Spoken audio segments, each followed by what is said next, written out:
Welcome to The Disappearing Mind, a unique podcast helping you find clarity and support along your dementia journey. Now, join National Dementia Trainer and Coach Dawn Platt for an all-new episode. Hello and welcome to the Disappearing Mind podcast. I'm your host, Dawn Platt, and I appreciate you joining me today for a discussion. Our topic is the fourth in a series of the dementia journey, the 4 stages of understanding. This topic, this session is really about helping you understand the dementia journey map. It's very important that we understand that we're not alone, that others have walked through these stages of dementia, and that the process can be complex. It can vary greatly from person to person for a number of reasons and factors. Frustrations or anxieties can run high because we simply don't know and understand where we're at and what we need to do. We're going to talk to those of you in this journey today. I hope that you will subscribe and that you will support this podcast by sharing it with your friends and family. Resources and understanding in and around this topic can be scarce and often frightening. So I want to make sure that you share this. We are here. The podcast is about you and about your journey. And so let's get into the 4 stages of understanding the dementia journey. So today we're going to talk about stage 4. But before we do, I just want to give a recap, because it's really important that you understand dementia comes in stages and phases. Typically, we see what we call in healthcare early, middle, and late stages. Now, with that, we know that there are over 120 different types of dementia that people can be diagnosed with, and perhaps multiple types of dementia. There are many stages of understanding, and these were written really for the individual who knows someone who's acquainted with, and then has a friend or a loved one who is actually diagnosed. And that person could be even you who's diagnosed. But the 4 stages of understanding are, I'm thinking about it. Meaning preclinical, the person who just wants to keep well, wants to have good cognitive health, wants to have prevention, just like preventing heart disease or any other kind of healthcare prevention. They're really early. They've been acquainted somehow with the word dementia, but really don't have a relationship to it. What happens there? Stage 2, living well with dementia. I'm worried about it. Perhaps you're the person who has had family members diagnosed in the past, or you're seeing some changes in a friend or family member, and you want to know what you do. What does it look like? In stage 3, I'm dealing with it. There's been an actual diagnosis. This person has moved into the late early stages or even into the middle stages, and there are complications that are coming with everyday life. The person needs more support. Paying their bills, they're not able to drive, they're getting lost, safety is a concern, perhaps they're not eating. In stage 3, you really need to know, what are the supportive services available to me that we can help this person live their best life. Today, we're going to get into stage 4. I'm preparing for. We are well into the dementia. We've been living with it for a while. We've been caring for a while. We've gone through a lot of changes and frustration. This is end of life and dying with dignity. We all know that Alzheimer's disease and related dementia has no cure at this point. But I think that we really want to focus on living well and dying with dignity. What are our choices? We always have choices that we can make through every stage of life, and that includes a diagnosis of Alzheimer's disease and or dementia.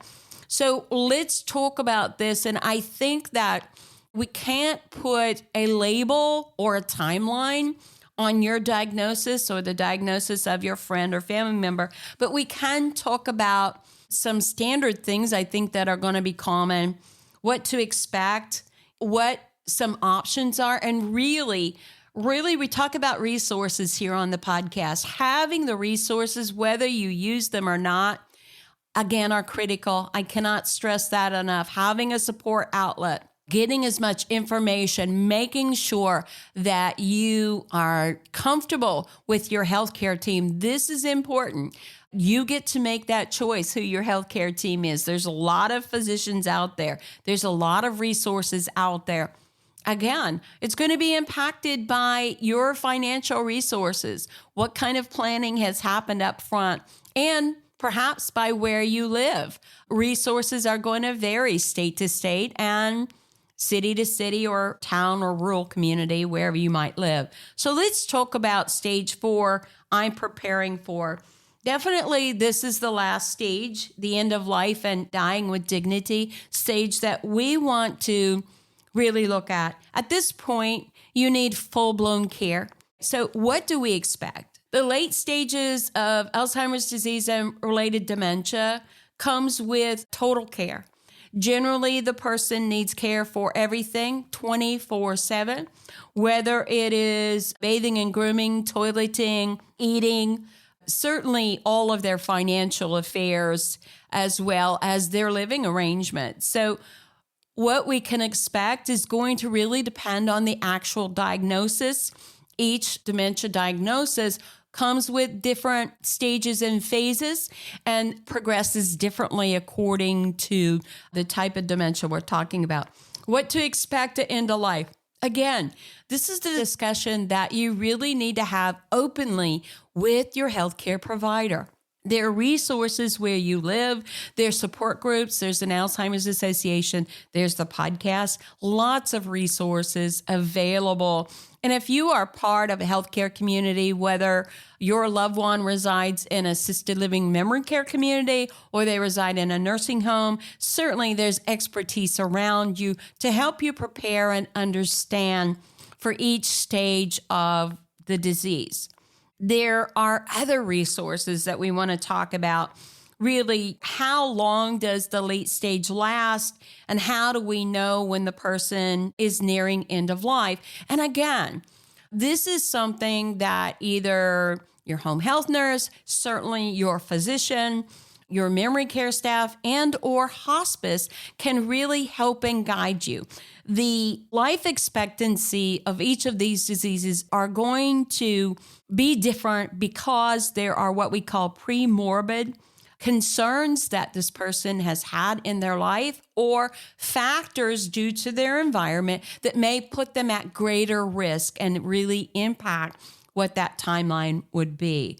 Some of the most common causes of death in dementia really is in and around infection, lack of nutrition, falls with fractures that become complicated, diseases that they have had throughout their life that impact, such as uncontrolled diabetes or out of control heart disease or hypertension. These kinds of things really contribute. And this is the time where safety issues and concerns are paramount. Falls happen. Falls are very common in the person who has dementia at this stage because they have no safety awareness. Oftentimes they have balance issues.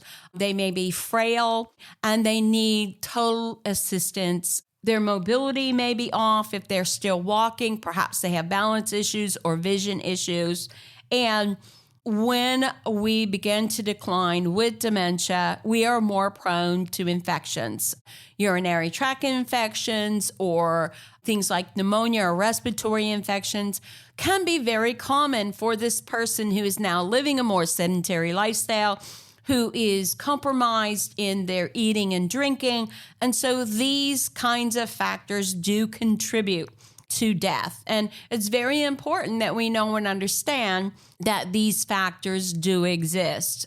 End of life care is really important that we know and understand that we have to make decisions about end of life care, knowing, do we have a do not resuscitate? Is there a DNR? Does this person have a healthcare surrogate?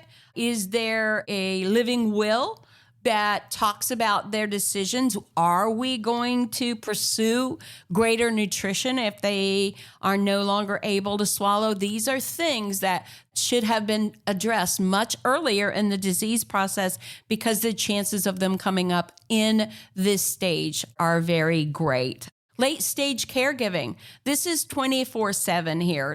This stage here requires total care for almost everything, whether they're mobile or non-mobile. They certainly aren't safe. They certainly can't prepare meals. They may need assistance with just eating itself, certainly with toileting, bathing, and grooming. All of these factors need to be looked at.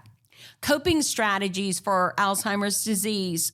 Hospice. What hospice services are available? Hospice can come in and support this late stage. There is no cure. So therefore, hospice offers a lot of oversight and support benefits, as well as medication monitoring, a visiting nurse. Even in a memory care community, we generally will see some added support services that can come through hospice and partner with your memory care community. Financial concerns. At this point, you're going to have full-time care, whether it's you, whether it's the family, or you hire outside services. This is really the point where having this person in a memory care community that is trained, that is specialized, that is built for dementia in mind is really pivotal in this last stage of life. It's much harder to have someone at home just bathing and grooming alone, let alone positioning and skin factors that can come into play when someone is in the late stage. Medication management is critical at this point. Behavioral changes at this late stage, we often see not only safety concerns, but we see much more confusion. Perhaps at this point, they forget who they are, who the family is, what their surroundings are, where they are, what year it's in. This is the full-blown confusion here. And at this point, it can be very disturbing whether or not the family is in reality. And so that can be very difficult to cope with as a family member. And even if your family, if you are fortunate enough that your family does remember you, even my mother remembered me, we were not in the same timeline often. And so throughout her day, she did have a lot of delusions and was very confused about timelines. And that can be very difficult to redirect an individual. Your support options and services, again, is that family members coming in? Do we have reliable folks that are trained with dementia, who are their friends and family that can help with meals, that can help with sitting, that can help with respite relief? This is the point where you may need to seek out what respite services are available if you do choose to keep them in the home. Keeping an individual at the late stages in the home can be very difficult. And some families do choose to go to a community where that's what they do. That's what they specialize in a memory care community. And we do have a lot of tips on choosing a memory care community. But at this point, if you do have them in the home, it is a 24/7 process. They cannot be left alone. There are major safety concerns when it comes to this last stage. What are your options? And how will that work in your home? Do you even want people in your home? And then at this stage, we need to talk about grief matters and issues, because this is a process where we're saying goodbye. And perhaps we've said goodbye piece by piece. We have watched the person kind of disappear before our very eyes. But this is the reality, because in these last stages, we do see the person become a minimum of themselves. We know and love them, but they are not the person that they were before. And so this is the point where I encourage you to not only have a support mechanism, but really look at some grief counseling, some opportunity to talk with other family members, with your pastor or priest. This is the part that, and everyone does it different. Not all of us grieve the same. I found that out very quickly. I've seen it throughout my career. I saw it personally for myself, but I did a podcast on ambiguous loss, what that means. I would encourage you to look that up on the Disappearing Mind website and take a look at that. And then again, legal matters, because you may have had things in order, but what does that look like for guardianship, any trust, what will happen after the person passes, and of course, planning. Do you have all the funeral arrangements in order? What will happen with their assets after this person dies? So as we close today, it's important to remember that dementia journey is unique for each individual. Well, we've explored the 4 stages, thinking about it, worrying about it, dealing with it, and preparing for it. Your journey may unfold differently. This map is an overview, a guide to help you navigate the path ahead. Each phase brings its own challenges and considerations, but understanding these stages can help us approach this journey with a greater awareness and with compassion. Thank you for joining us as we walk through this together. Until next time, this is Dawn Platt. Make it a memorable day. Thank you for joining us for the Disappearing Mind podcast. We hope it's helped you find clarity and support along your journey. Be sure to subscribe to never miss an episode, visit our website to suggest future topics, and share the podcast with friends and family.